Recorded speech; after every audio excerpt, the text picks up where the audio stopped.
नमस्कार। हम लोग बात करने वाले हैं रसशास्त्र और भेषज कल्पना के अंतर्गत। देखेंगे 9th नंबर का पॉइंट है जो कि रस द्रव्य परिचय 3 में पाया जाता है और मृदार श्रृंग, इसी को हम लोग मुर्दा शंख भी बोलते हैं। चाहे आपका प्रश्न मुर्दा शंख के नाम से आए, चाहे मृदार श्रृंग के नाम से आए, इसको हम लोग लिथार्जे बोलते हैं। लिथार्जे, और इसका जो केमिकल कंपोजिशन होता है लेड ऑक्साइड PbO, और ये साधारण वर्ग के अंतर्गत पाया जाता है। अब आइए देख लेते हैं, पर्याय की बात कर लेते हैं। मृदार श्रृंग के कुछ इंपॉर्टेंट पर्याय क्या है? मृदार श्रृंगक, बोद्धार श्रृंग, मुर्दा शंखक। वेरी वेरी इंपॉर्टेंट पर्याय है शीश गर्भ। शीश बोलते हैं लेड को, शीशे को लेड बोलते हैं, और गर्भ मतलब कि ये लेड ऑक्साइड होता है। शीश गर्भ मतलब लेड ऑक्साइड, ठीक है। तो ये शीशे का एक तरह से माँ है, इसी से लेड प्राप्ति होती है, इसलिए शीश गर्भ। ओके, उसको देखेंगे मिनरलॉजिकल आइडेंटिफिकेशन बात कर लेते हैं। लस्टर कैसा होता है? ग्रीसी और डल होता है। क्लीवेज कैसा होता है? डिस्टिंक्ट और गुड होता है। हार्डनेस 2 होती है। स्पेसिफिक ग्रेविटी 9.5 टू 9.9 होता है। प्राप्ति स्थान की बात कर लेते हैं। सदलम पीतवर्णम च भवेत गुर्जर मंडली अर्बुदस्य गिरे पार्श्वे जातम प्रदार श्रृंगकम, अर्थात कि दल के रूप में पीतवर्ण का, और जो होता है वो भवित गुर्जर मंडल, गुर्जर नामक पर्वत के, गुर्जर मंडल का मतलब गुजरात के इर्द गिर्द, गुजरात वाला जो रीजन होता है उसके आसपास सदल पाया जाता है।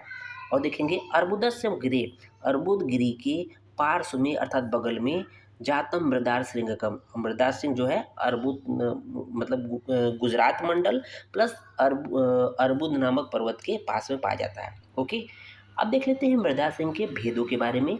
ये दो भेद होते हैं। रंग भेद से 2 होता है, पीत पीत और पांडुर, पीत और पांडुर। दल भेद से 2 होते हैं, सदल और निर्दल। ग्राह्य लक्षण की बात कर लेते हैं।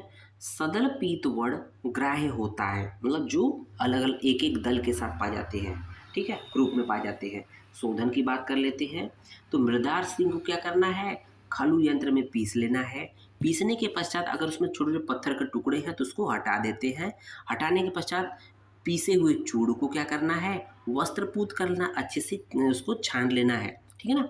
उसके बाद क्या क्या है? जल से एक पक्ष अर्थात 15 दिन तक मर्दन करना है। मर्दन करने के पश्चात क्या करेंगे? धूप में सुखा लेंगे। धूप में सुखाने के पश्चात क्या होगा? शुद्ध मृदा सिंह की प्राप्ति हो जाती है। अब मृदा सिंह के गुणों के बारे में बात कर लेते हैं। शीश सत्वम, ये शीश का सत्व होता है, हम लोग पहले बात कर लिए हैं। शीश सत्वम गुरु श्लेष्म शमनम पुंग दापहनम रसबंध उत्कृष्टम केश रंजनम उत्तम, रसन समुच्चय का रेफरेंस है। तो यह गुरु कफ शामक, उपदंश रोगनाशक, उपदंश रोगनाशक, बालों का रंजन करने वाला तथा पारद का बंधन करने में श्रेष्ठ होता है।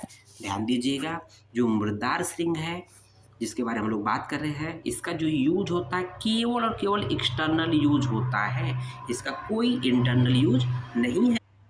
एक्सटर्नल यूज में क्या क्या है? व्रण रोपण उत्तमम, तो उंड होता है उसको बाहर से लेप करते हैं। रसबंधनम उत्कृष्टम में होता है, और केश रंजनम उत्तमम, तो बालों में जो लेप लगाते हैं वो भी तो एक्सटर्नल होता है। प्रमुख योग के बारे में बात कर लेते हैं। मृदार भस्म योग, प्रमेह अरीरस, जौहर आतशक, ये कुछ विशिष्ट योग है जो कि इससे रिलेटेड है। धन्यवाद।